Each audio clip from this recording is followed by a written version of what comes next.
estamos tratando especificamente, aqui nessa mesa da tarde, da regulamentação da Lei 16.751, de 2010, que trata da alimentação escolar 100% orgânica no âmbito do Sistema Estadual de Educação.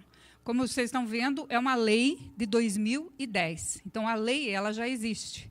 O que é que estava faltando em relação a isso? A regulamentação dessa lei.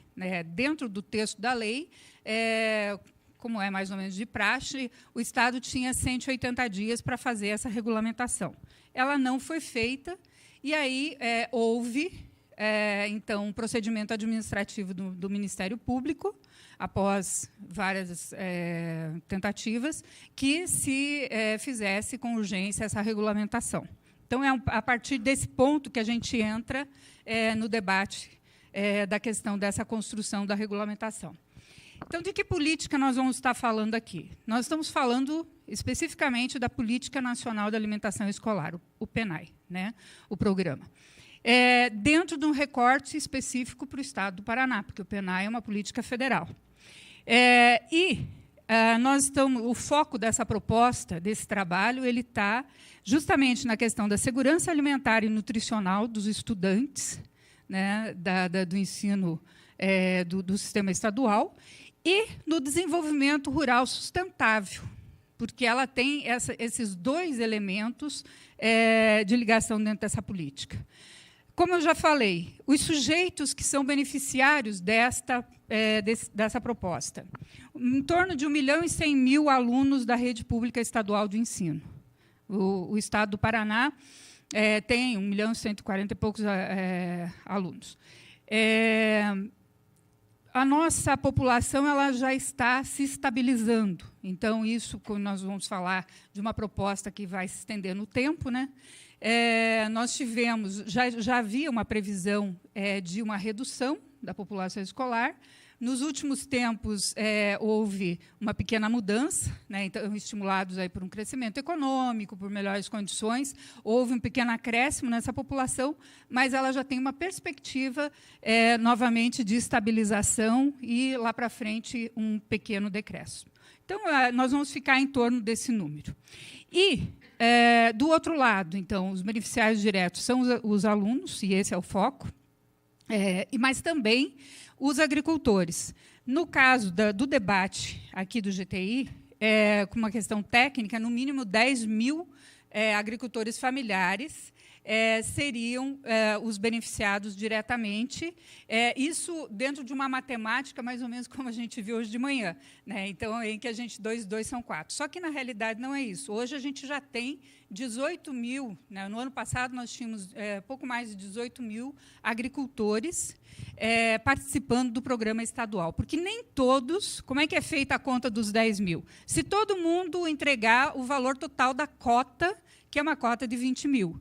Só que nem todos os agricultores entregam R$20.000 por ano. Então, você vai dividindo essa cota em mais e beneficiando um número muito maior de agricultores. Tá? Bom, qual é a meta dessa proposta? Atingir 100% da alimentação escolar com produtos orgânicos ou agroecológicos dentro de uma linha de tempo, 2030. Porque hoje, evidentemente, isso não seria viável. De uma única vez, por questões de recursos do Tesouro, sim, por questões orçamentárias, mas também por conta da questão da diversidade e da continuidade e da constância da oferta de produtos orgânicos. A gente não teria, de imediato, essa quantidade de produtos disponível. Os recursos para a implementação dessa proposta, os recursos federais do PNAE, que já são disponibilizados para o programa, para compra, do Tesouro do Estado, que complementa esses recursos, numa percentagem bem pequena, mas tem a complementação, e o Estado, dentro do programa de alimentação escolar, ele é responsável por toda a infraestrutura. Então, cozinhas, utensílios, pratos, merendeiras, a equipe de nutrição. Nós registramos aí a presença da nossa nutricionista, Angelita, que está aqui também com a gente. Então, que compõem todo esse trabalho que é feito. E também o projeto prevê também a captação de outros recursos para a complementação. Então, aí, como é que, nesse momento, a gente dialoga com o tema do seminário? Como é que isso foi incorporado, a questão da tecnologia de gestão? Nós vamos ver isso ao longo da apresentação, mas, para a construção da proposta, através do grupo que foi constituído, o grupo de trabalho, e depois, na sequência, com os arranjos que vão sendo feitos para dar conta dessa agenda. Então, para a gente conversar um pouquinho sobre o PENAI, né, porque se nós queremos discutir alimentação 100% orgânica, nós temos que entender o contexto, né, de quem nós estamos falando.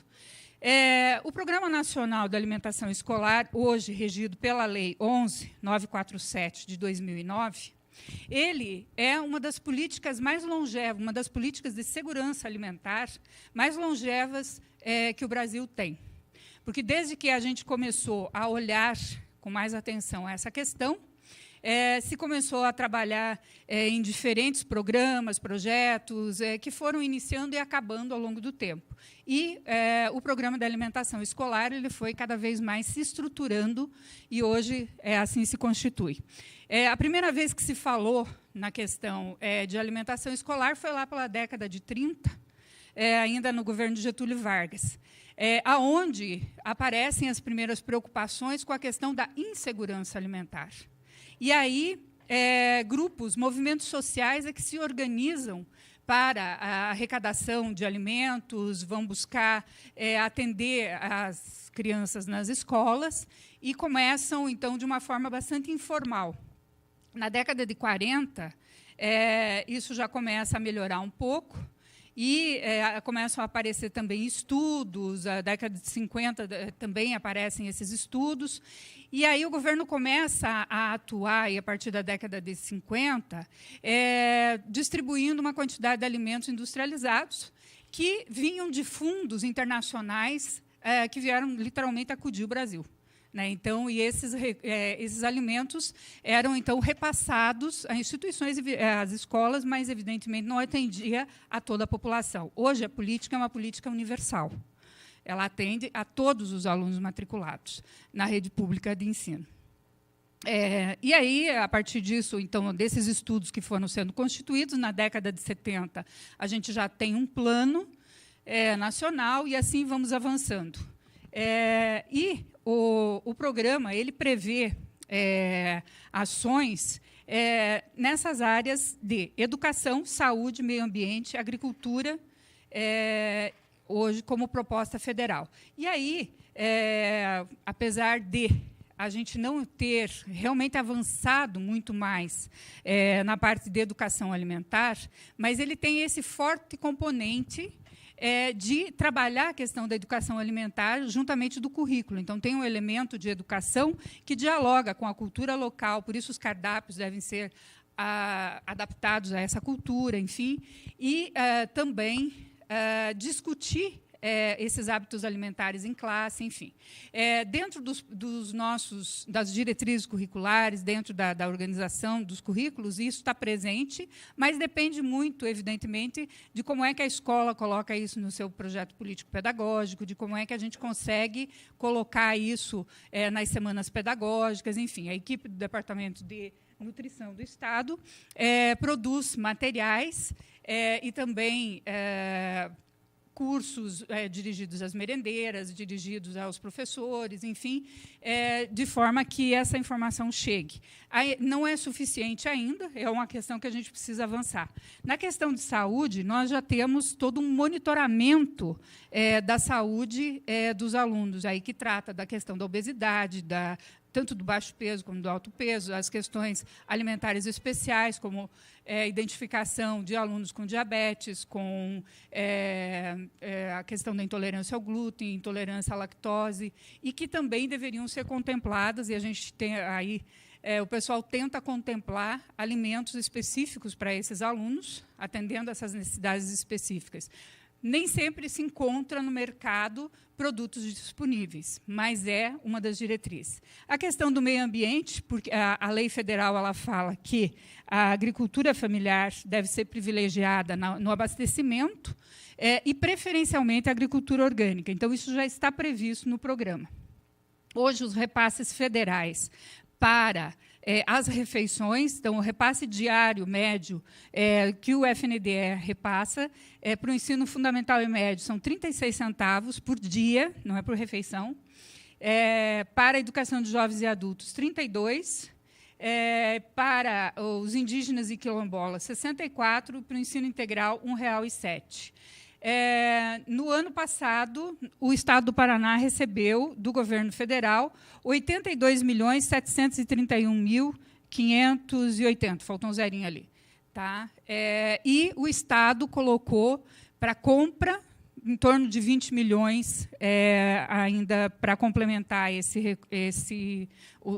demandas da alimentação escolar. Bom, então, nós temos, aí, recapitulando um pouco da estrutura. Teve alguém aqui que se desconfigurou. 1.140.000 refeições por dia, nos 399 municípios. No ano passado, nós tínhamos 2.362 pontos de entrega, porque o programa ele prevê entregas ponto a ponto, principalmente da agricultura familiar, e 2.143 escolas estaduais. Dentre essas, o que está atrás da foto ali, em torno de 20 colégios agrícolas, escolas em tempo integral, 38 escolas indígenas e 2 escolas quilombolas. Por que a gente destaca isso? E envolvidos pelo menos 18 mil famílias agricultoras. Destaca-se a diferenciação entre escolas indígenas e quilombolas, porque também elas exigem o que a equipe chama de pautas, que são cardápios, não só os cardápios, mas todo o fornecimento dos alimentos ele traz algumas diferenciações. Por exemplo, a porção norte do estado do Paraná prefere feijão carioca. A porção sul prefere feijão preto. As escolas indígenas quilombolas preferem banha, as quilombolas, né, que preferem banha de porco, o óleo de soja, o azeite. Né? Então, ainda essa questão, isso estava sendo discutido, mas é uma das questões que havia sido levantada, não sei se foi mexida, né, na pauta. Mas, então, o cardápio ele tem que levar em consideração esses hábitos, culturas, necessidades nutricionais, calórico-proteicas e vitamínicas, a produção regional, a sazonalidade e a oferta de, no mínimo, 200 gramas de verduras, frutas por aluno na semana. Então, isso está previsto na legislação federal e é observado na composição também do cardápio. Então, e aí aqui, esse é um elemento aqui da produção regional e da sazonalidade, que é bastante interessante, porque ele, dentro da chamada pública, que é feita pelo Estado, isso é observado. Então, você não tem um cardápio fechado, padrão, rígido, que não atenda a essas necessidades. Porque nós sabemos que, se a gente quiser produzir de uma forma ecológica, não vai ter tomate o ano inteiro, não vai ter morango o ano inteiro naquele local. Você pode estar transportando de outros locais, mas existe uma sazonalidade na produção de diferentes produtos. Bom, como características, eu vou passar essa parte mais rapidinha, só para a gente entrar já na discussão foco do GTI. O programa no Estado do Paraná ele foi criado em 1983. Antes disso, se fazia a execução do programa federal, né, então os repasses, enfim, eram feitos a partir do federal, mas aí o Estado do Paraná, em 83, criou o programa estadual e trouxe também alguns elementos que são específicos, além do nacional, questões que são específicas aqui do Estado. E tem avançado cada vez mais, e é um dos programas reconhecidos hoje nacionalmente. Tanto é que, há 2 anos atrás, ele foi o único programa estadual premiado pelo FNDE. Né? Então, pela qualidade, justamente, do trabalho com a agricultura familiar. Então, ele tem algumas questões de controle. Todo o programa ele é controlado por um sistema eletrônico em todas as suas etapas, desde o cadastramento dos fornecedores até as entregas, os pagamentos, inclusive a distribuição dos produtos, né, que é literalmente uma operação de guerra.